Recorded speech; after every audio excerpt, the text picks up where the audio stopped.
INS Extremely Fearless Journalism. PAGD 370 या 35 या statehood के लिए इकट्ठे नहीं हुई है।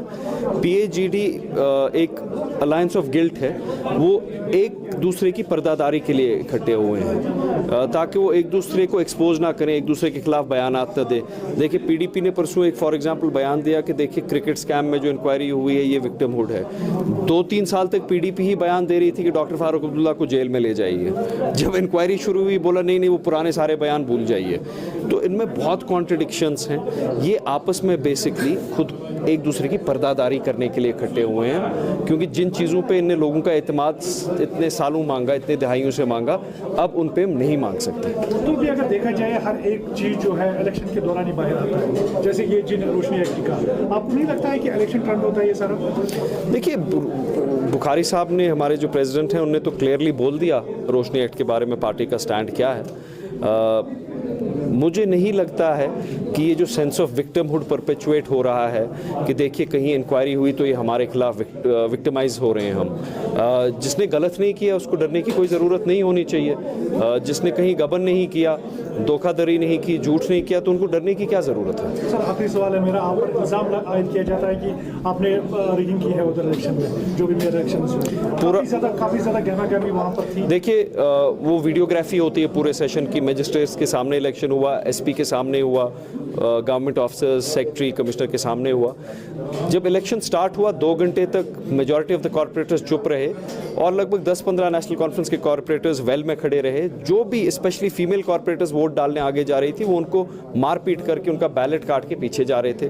बैलेट पेपर काटना एक नॉन बेलेबल ऑफेंस है। वीडियोग्राफी की एविडेंस हम कोर्ट में सबमिट करेंगे।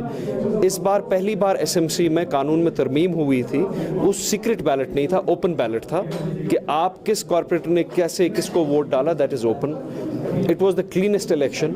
लेकिन नेशनल कॉन्फ्रेंस की उनने वो एक अपने वो जो उनके सागर साहब के वो नौनिहाल बच्चे को उठाया है, तो वो शायद ये चीज़ अभी भी डाइजेस्ट नहीं कर पा रहे हैं कि वो 10 साल पहले मेयर थे और ये वरासत में किसी कुर्सी ने ना उनके बाप को दी है ना उनको दी है। He should reconcile with the fact कि उसने, उस शख्स ने जो SMC को डिसरप्ट करने की कोशिश पिछले 8 महीने में की है, that has come to an end and his designs, the designs of national conference have been defeated in SMC। देखिए मैं बार बार ये कहता हूँ, मेरी जर्नी पॉलिटिक्स में अनकन्वेंशनल है।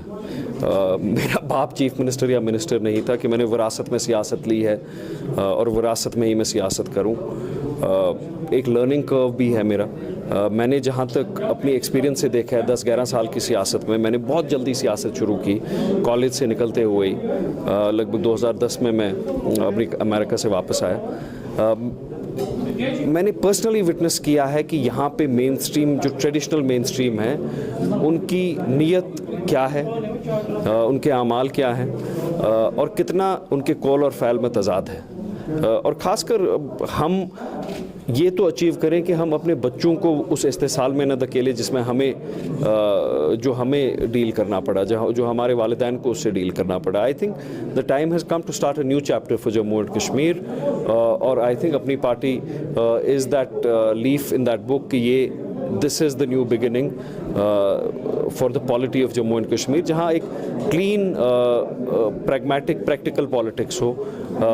ये कोई असेंबली सीट लड़ने वाला या वार्ड सीट लड़ने वाला ये ना कहे कि मुझे वोट दीजिए मैं 370 वापस लाऊंगा। वो ये बोले कि मुझे वोट दीजिए मैं आपके रोज़मर्रा के मसाइल हल करूंगा। जो बड़े सियासी मसले मसाइल हैं वो बड़े फोरम्स पे रिप्रेजेंट होंगे। तो लोगों को इस्तेसाल, जो जिन तंजीमों ने जिन लोगों का इस्तेसाल किया है, आई थिंक उन तंजीमों को अब खैराबाद करने का टाइम आ गया है और उनका I think their negative destructive role should now and.